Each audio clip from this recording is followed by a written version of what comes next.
Hello అండి, అందరూ ఎలాగున్నారు? నేను మీ బుజ్జక్క ఎమ్మర్జీ. ఈరోజైతే మా మేడం వాళ్ళు అయితే పంది మాసం కూర అయితే వండమన్నారు, గోవా స్టైల్లోని.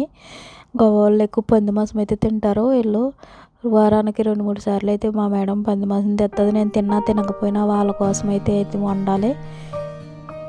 ఇంకా ఇదైతే పంది మాసం ముక్క అన్నమాట. అది ఓన్లీ కండ, అది చిన్న చిన్న ముక్కలు కోసి వాళ్ళ కోసం అయితే ఉండాలి. ఈ కూరలో ఎటువంటి మసాలా కారం కానీ యూజ్ చేయను అనమాట. ఎందుకంటే వాళ్ళు అలాగే వండుకుంటారు.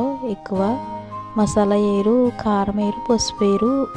మీ వీడియోలో చూపించిన విధంగా వండుకుంటారనమాట. ఎక్కువ కుకమ్మ అని ఉంటుంది ఎర్రగానే, అది వేస్తారు పులుపులుగానే.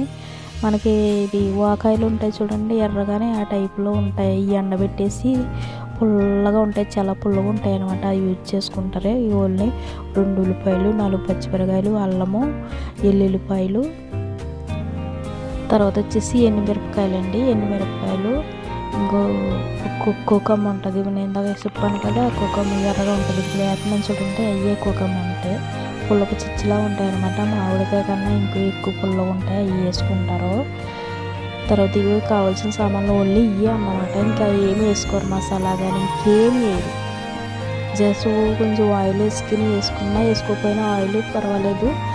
కొంచెం జీలకర్ర వేసి మొత్తం అన్నీ కలిపి పెట్టేస్తారనమాట. కలిపి పెట్టేసి ఒక 20 నిమిషాల పాటు మగ్గనిస్తారు. మగ్గనిచ్చాక ఇంకా ఆ పంది మాసం నీరుతోనే ఉడుకుతుంది అనమాట. ఇంకా అయిపోయిన కూర ఆల్మోస్ట్ అయిపోయింది. Okay friends.